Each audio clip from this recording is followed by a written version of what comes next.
Bismillahirrahmanirrahim.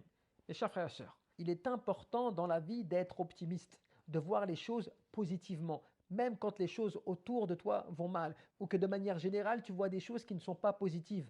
Pense que tout dépend d'Allah subhanahu wa ta'ala. Cela ne dépend pas de toi, cela ne dépend de personne parmi les êtres humains. Certes, nous pouvons être responsables de nos actes, certes, nous pouvons être la cause des fois des choses qui peuvent arriver en bien ou en mal, mais tout dépend d'Allah subhanahu wa ta'ala. Et c'est comme cela que le prophète sallallahu alayhi wa sallam nous a enseigné cet optimisme. Lorsqu'il disait yu'jibuni al-fa'l, ce qui me plaît le plus est l'optimisme. Même les compagnons eux-mêmes n'avaient pas compris cela. Lorsqu'il disait ya Rasulallah, wa mal fa'l, mais qu'est-ce que l'optimisme? Il a répondu kalimatun tayyibah, la bonne parole. Le fait que toi tu véhicules, tu transmettes une bonne parole aux gens. Ce qui veut dire que tu vas être positif. Tu vas transmettre des choses que les gens vont aimer, ou dont les gens peut-être vont se réjouir, ou des choses comme cela. Ou bien tu vas encourager.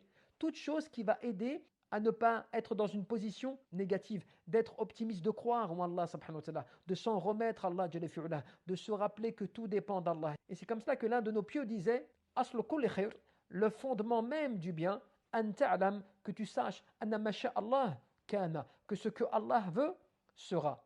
Wa ma lam yasha lam yakun, et que ce qu'il ne veut pas ne sera pas. Quoi qu'il en est de la situation et sur tous les sujets, cela dépend d'Allah, cela dépend de la sagesse d'Allah. Toi, tu n'as pas d'avis sur cela, dans le sens où tu n'as pas la capacité de changer cela. Tu n'as pas la capacité de décider à la place d'Allah Azzawajal. Il y a des sagesses qui nous dépassent. Donc pense bien que cela ne dépend pas comme cela de rien. Cela dépend d'Allah. Cela provient d'Allah. Et nous sommes aussi soit responsables et des fois même coupables de mauvaises situations. Donc revenons à Allah, implorons Allah, demandons-lui sécurité, paix, certitude et d'être convaincus qu'Allah sait parfaitement ce qu'il en est et que c'est lui qui décide et rien ne lui échappe.